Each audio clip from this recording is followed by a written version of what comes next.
മൗന രാഗത്തിൻ്റെ ഇന്നത്തെ എപ്പിസോഡിലേക്ക് കൂട്ടുകാർക്ക് എല്ലാവർക്കും സ്വാഗതം. അപ്പോൾ ഇന്ന് കാണിക്കുന്നത് നമ്മൾ കിരണും ബൈജുവും കൂടി അമ്പലത്തിലുണ്ട്. അപ്പോൾ ആരെങ്കിലൊക്കെ വരുന്നുണ്ടോ എന്ന് അറിയാൻ വേണ്ടിയിട്ട് വാച്ചിങ് ആണ്.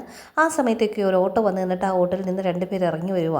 അത് ശരിക്കും നമ്മുടെ സ്റ്റെഫിയും ഗംഗപ്രസാദുമാണ്. അവർ നന്നായി വാച്ച് ചെയ്യുന്നുണ്ട് കേട്ടോ. അത് കഴിഞ്ഞിട്ട് ഇവരെന്നെ മുന്നോട്ട് പോകുന്നുണ്ട്, അമ്പലത്തിനകത്തോട്ട് പോയി കേട്ടോ. അപ്പോൾ ആ സമയത്തേക്ക് ബൈജുവിനെ അടുത്തേക്ക് വിളിക്കുകയാണ്. രണ്ടുപേരും രണ്ട് സൈഡിലായിട്ടാണ് നിന്നിരുന്നത്. അപ്പോൾ അടുത്തോട്ട് വിളിച്ചിട്ട് പറയും, ഒരു സ്ത്രീയും പുരുഷനുമാണ് ആ പോയത്. അപ്പോൾ ബൈജു പറയും, അത് ശരിക്കും ശ്രദ്ധിക്കേണ്ടിയിരിക്കുന്നു, നമുക്കൊന്ന് പോയി നോക്കിയാലോ എന്ന് പറയുമ്പോൾ അമ്പലത്തിനകത്ത് വെച്ചിട്ട് ഒന്നും നടക്കാൻ പോകുന്നില്ല എന്ന് കിരൺ പറയുവാണേ. എങ്കിലും നമ്മൾ അവരെ ശ്രദ്ധിക്കണം. കാരണം ലക്ഷ്മിയമ്മയും കാർത്തികയും വന്നിറങ്ങിയ സമയത്ത് തന്നെ ഇവർ വരണമെങ്കിൽ എന്തെങ്കിലും കാണും, നമുക്കൊന്ന് ശ്രദ്ധിക്കടാ എന്ന് പറയുവാണ്. ഞാൻ പറയുവാ, പളനിയിൽ പോകാൻ വേണ്ടിയിട്ട് രണ്ടുപേരായിട്ട് വന്നില്ലേ വീട്ടിൽ, അത് ഉറപ്പായിട്ടും സ്റ്റെഫിൻ ഗംഗപ്രസാദ് തന്നെയായിരുന്നു. അപ്പോൾ അതുപോലെ ഇതും ഞാൻ നിന്നോട് നേരത്തെ പറഞ്ഞില്ലേ, മണ്ഡലക്കാലായതുകൊണ്ട് ചിലപ്പോൾ സ്വാമിമാരായിട്ട് വരാൻ സാധ്യതയുണ്ടെന്ന്. എനിക്ക് ഉറപ്പാണ് ഇത് ചിലപ്പോൾ സ്റ്റെഫിൻ ഗംഗ ആവാൻ സാധ്യതയുണ്ട്. അപ്പോൾ ആ സമയത്തേക്ക് ബൈജു ഗേറ്റിനടുത്ത് നോക്കുമ്പോൾ ഒരു ഭാര്യ ഭർത്താവിനെയും പോലെ രണ്ടുപേര്, ഒരു സ്ത്രീയും പുരുഷനും കയറി വരുവേ. ദേ അളിയാ, വേറെ രണ്ടുപേര് വന്നിട്ടുണ്ടല്ലോ എന്ന് പറയുമ്പോൾ പറയുകടാ, അത് സാധാരണ ആൾക്കാരാണ്, അവരൊന്നും ആയിരിക്കത്തില്ല, എന്തായാലും ഞാനൊന്ന് അകത്ത് പോയി നോക്കട്ടെടാന്ന് പറഞ്ഞിട്ട് കിരൺ അകത്തേക്ക് പോവുകയാണേ. കിരൺ അങ്ങനെ അവിടെ സൈഡിൽ മറിഞ്ഞു നിന്ന് നോക്കുന്നുണ്ട് കേട്ടോ. അപ്പോൾ ഗംഗയും സ്റ്റെഫി അവിടെ നിന്ന് പ്രാർത്ഥിക്കുന്നുണ്ട്. ഇപ്പുറത്തെ സൈഡിലായിട്ട് കല്യാണിയും പ്രകാശനും ലക്ഷ്മി അമ്മയും കാർത്തികയും അവരെല്ലാവരും, ബാലമാമ ഉൾപ്പെടെ എല്ലാവരും ഉണ്ട് കേട്ടോ. അപ്പോൾ അവർ പ്രാർത്ഥിച്ചിട്ട് ഇങ്ങോട്ട് മാറി നിൽക്കുമ്പോൾ പ്രകാശൻ പറയുകയാണ്, ഞാൻ നേരത്തെ ഇവിടെ വന്നിരുന്നു, ദീപയ്ക്ക് വേണ്ടിയിട്ട് കഴിഞ്ഞ പ്രാവശ്യം വന്ന് മുട്ടിപ്പായി പ്രാർത്ഥിച്ചിരുന്നു, തായെ എൻ്റെ ജീവൻ എടുത്തിട്ട് ദീപയുടെ ജീവൻ തിരിച്ചു തരണേ എന്നൊക്കെ പറഞ്ഞ് പ്രാർത്ഥിച്ചിരുന്നു. പക്ഷേ ഫലമൊന്നും ഉണ്ടായില്ല. അതിനുശേഷം ഞാൻ ഇങ്ങോട്ട് വരില്ല എന്ന് തീരുമാനിച്ചിരുന്നു. പക്ഷേ ഇപ്പോഴത്തെ ഒരു അവസ്ഥയിൽ വന്നല്ലേ പറ്റൂ. അപ്പോൾ ബാലമാമൻ പറയുകയാണ്, അതെ മോള് കുഞ്ഞനാൾ മോൾ ഇവിടെ പ്രാർത്ഥിക്കുന്ന, പക്ഷേ മോൾക്ക് ഗുണമല്ലാതെ ദോഷമൊന്നും ഉണ്ടായിട്ടില്ല എന്ന് പറയുവാണേ. ഇവരെ നല്ല രീതിയിൽ വാച്ച് ചെയ്യുന്നുണ്ട് കേട്ടോ, ഗംഗപ്രസാദിനെ സ്റ്റെഫീനെ. അപ്പോൾ ഈ സ്വാമിമാരെന്ത് ചെയ്യും, നേരെ ഇവർ വന്നിട്ട് തിരുമേനെടുത്തുനിന്ന് പ്രസാദവും പുണ്യാഹവും ഒക്കെ മേടിക്കുന്നുണ്ട് കേട്ടോ. അപ്പോൾ അതൊക്കെ ശ്രദ്ധിച്ച് തന്നെയാണ് നിൽക്കുന്നത്. എന്നിട്ട് ഇവർ അതിന് ശേഷം നോക്കുമ്പോൾ കല്യാണിയും കാർത്തികയും ലക്ഷ്മിയമ്മയും പ്രകാശനും ബാലമാമയൊക്കെ കൂടി ആ സൈഡിൽ കൂടി പോകുന്നത് ഇവർ വാച്ച് ചെയ്യുന്നുണ്ട് കേട്ടോ. എന്നിട്ട് പറഞ്ഞ്, സ്റ്റെഫി ഇവിടെ വെച്ചൊന്നും നടക്കില്ല, അമ്പലത്തിൻ്റെ പുറത്തേക്ക് ഇറങ്ങിയിട്ട് അമ്പലമുറ്റത്ത് വെച്ച് തന്നെ തീർക്കണം, അല്ലെങ്കിൽ പിന്നെ അതിൻ്റെ അവസരം കിട്ടില്ല എന്ന് പറയുകയാണ് കേട്ടോ. അപ്പോൾ കിരൺ ഇവരെ തന്നെ ശ്രദ്ധിച്ചുണ്ട് കേട്ടോ. പിന്നെ കാണിക്കുന്നത് നേരെ ഇവർ വന്നിട്ട് വഴിപാട് വാങ്ങുന്നതായിട്ടാണ് നമ്മുടെ കല്യാണിയൊക്കെ. അപ്പോൾ തിരുമേനിയോട് ചോദിക്കുക, തിരുമേനി ചേച്ചിയുടെ കല്യാണം അപ്പം തടസ്സങ്ങൾ കൂടാതെ നടക്കണേ എന്ന് പറയുമ്പോൾ പറയുക, തിരുമേനി പറയാം, അതിന് പ്രശ്നം വെച്ച് നോക്കണം, അതിനല്ലേ ഞാൻ പറഞ്ഞിരുന്നത്, പിന്നെ പ്രശ്നം വെച്ചിട്ട് എന്തെങ്കിലും ദോഷങ്ങളുണ്ടെങ്കിൽ നമുക്ക് വഴിപാട് ഇവിടെ ചെയ്യാമല്ലോ, വല്ല അമ്പലങ്ങളിൽ പോവേണ്ടതാണെങ്കിൽ അതും കൂടെ പറയാമെന്ന് കല്യാണിയോട് പറയുവാണ്.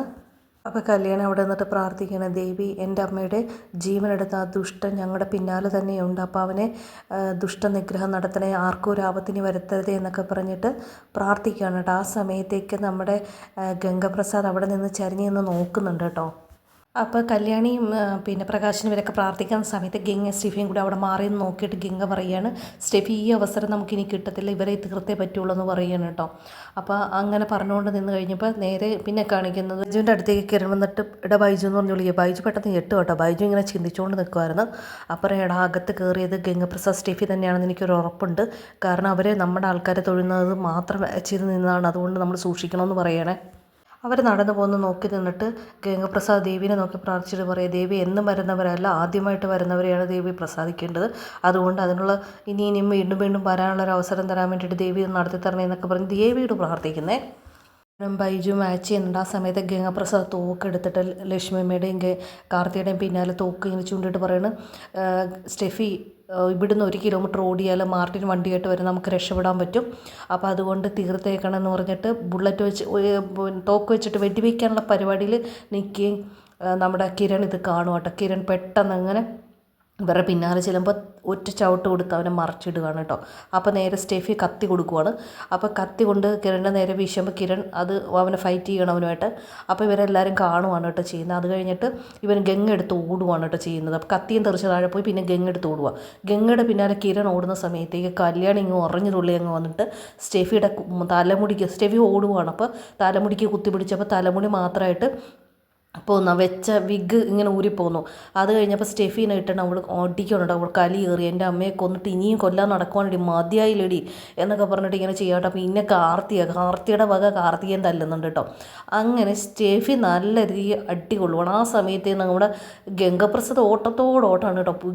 ഇവർ തമ്മിൽ ഇടയ്ക്ക് വെച്ചിട്ട് ഇടി വെക്കുന്നുണ്ട്. പക്ഷേ എന്നിട്ടും ഗംഗ അവിടുന്ന് കുതിറി ഓടുവാണ് കേട്ടോ കിരണിനെ തള്ളിയിട്ടിട്ട്.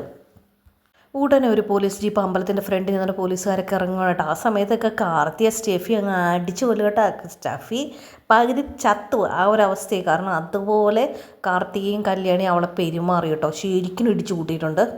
പോലീസുകാരകത്തേക്ക് വരുമ്പോഴും കാണുന്നത് സ്റ്റെഫീനെ ഇവരെല്ലാവരും കൂടി തല്ലുന്ന കേട്ടോ. അത് കഴിഞ്ഞ് പോലീസുകാർ പിടിച്ചു കൊണ്ടുപോകും. അപ്പോൾ പോലീസുകാരനോട് പറയണത് പ്രകാശനും കല്യാണിയൊക്കെ പറയും, സാറേ അവൻ ഇവിടെ ഉണ്ട്, അവൻ അങ്ങ് ഓടിപ്പോയിട്ടുണ്ടായിരുന്നു, കിരണേട്ടൻ പിന്നാലെ പോയിട്ടുണ്ട്, എന്തായാലും കിരണേട്ടൻ തേടി പിടിക്കാതിരിക്കില്ല. അപ്പോൾ പോലീസുകാരൻ പറയും എല്ലാ സ്റ്റേഷനിലേക്ക് മെസ്സേജ് അയച്ചിട്ടുണ്ട്, അപ്പോൾ അതുകൊണ്ട് എന്തായാലും അവനെ കണ്ടെത്തിയിരിക്കും എന്ന് പറയുവാണേ. അപ്പോൾ അവൾ പറയണേ എൻ്റെ അമ്മയെ ഞാൻ സ്നേഹിച്ച പോലെ സ്നേഹിക്കുന്ന ഒരാളാണ് കിരണേട്ടൻ, അതുകൊണ്ട് എന്തായാലും കണ്ടെത്തുമെന്ന് പറയുക. അപ്പോൾ പോലീസുകാർ നേരെ പറയുക ഇവളെ കൊണ്ടുപോയിട്ട് മെഡിക്കൽ എടുത്തിട്ട് നേരെ സ്റ്റേഷനിലേക്ക് ഹാജരാക്കുമെന്ന് പറയുവാണ് പോലീസുകാർ. എന്നിട്ട് അവരങ്ങ് പോകും കേട്ടോ. അപ്പോൾ കല്യാണി അവിടെ ലക്ഷ്മിയോ പറയുക, അയ്യോ ഞങ്ങൾ പലയിടത്തെല്ലാം ഇവൻ മരുന്നുണ്ടല്ലോ എന്ന് പറയുകയാണ്. അപ്പോൾ ഇന്ന് കിരൺ ഇല്ലായിരുന്നു എന്തെല്ലാം സംഭവിക്കുമായിരുന്നെന്ന് പറയുമ്പോൾ കല്യാണി പറയുക അത് ദൈവസന്നിധിയാണ്, ഇവിടെ വെച്ചൊന്നും സംഭവിക്കില്ല, എനിക്കൊരു പേടിയില്ല, നമ്മൾ ആഗ്രഹിക്കുന്ന വാർത്തയായിട്ടായിരിക്കും കിരണേട്ടൻ വരുന്നതെന്ന് കല്യാണി പറയുവാണ്. കിരൺ ഇവൻ്റെ പിന്നാലെ ഓടുന്നുണ്ടെങ്കിലും പക്ഷേ ഇവനെ കിട്ടുന്നില്ല കേട്ടോ. അത് കഴിഞ്ഞിട്ട് ഇവൻ്റെ ഒരു ഓട്ടോയിൽ കയറി ഇടയ്ക്ക് പോവാണ്. അപ്പോൾ കിരൺ പിന്നാലെ ഓടുന്നുണ്ട്. അപ്പോൾ ഒരു ബൈക്കാരനെ കാണുമ്പോൾ ചേട്ടാ ഒരു ഹെൽപ്പ് ചെയ്യുമോ, ആ ഓട്ടോയുടെ പിന്നാലെ ഒന്ന് ചോദിക്കുമോ. അപ്പോൾ പറയും എന്താ ചേട്ടാന്ന് ചോദിക്കുമ്പോൾ പറയാം അതെ ഒരു പെൺകുട്ടിയുടെ മാലയും പൊട്ടിച്ചുകൊണ്ട് ആ ഓട്ടോയിൽ കയറി പോയി എന്ന് പറയും. അപ്പോൾ നേരെ ഇങ്ങനെ ബൈക്കിൽ പോകുന്നുണ്ട്, വേഗത്തിൽ പോകുന്നുണ്ട്, പക്ഷേ എത്തുന്നില്ല. അപ്പോൾ ഓട്ടോക്കാരനും പറയുന്നുണ്ട് വേഗത്തിൽ പോകാൻ പറയുന്നുണ്ട് കേട്ടോ. അത് കഴിഞ്ഞിട്ട് സ്ഥലത്ത് ഓട്ടോ നിർത്താൻ പറയും. അവിടെ നിർത്തിയിട്ട് സ്വാമി ഇറങ്ങി അങ്ങ് നടക്കുക ഗംഗ.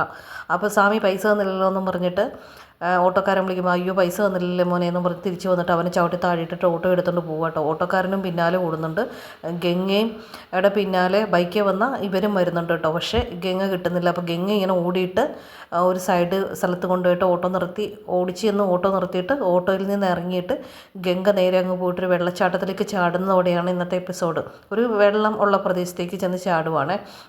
കായലാണെന്ന് തോന്നുന്നു. അത് അടുത്ത എപ്പിസോഡിൽ നമുക്ക് മനസ്സിലാവുള്ളൂ. അപ്പോൾ എന്തായാലും വീഡിയോ ഇഷ്ടപ്പെട്ടിട്ടുണ്ടെങ്കിൽ തീർച്ചയായിട്ടും കൂട്ടുകാരെല്ലാവരും വീഡിയോ ഒന്ന് ലൈക്ക് ചെയ്യുക, ഷെയർ ചെയ്യുക, സബ്സ്ക്രൈബ് ചെയ്യുക. അടുത്ത എപ്പിസോഡിൽ കാണാം. എല്ലാവർക്കും ബൈ ബൈ.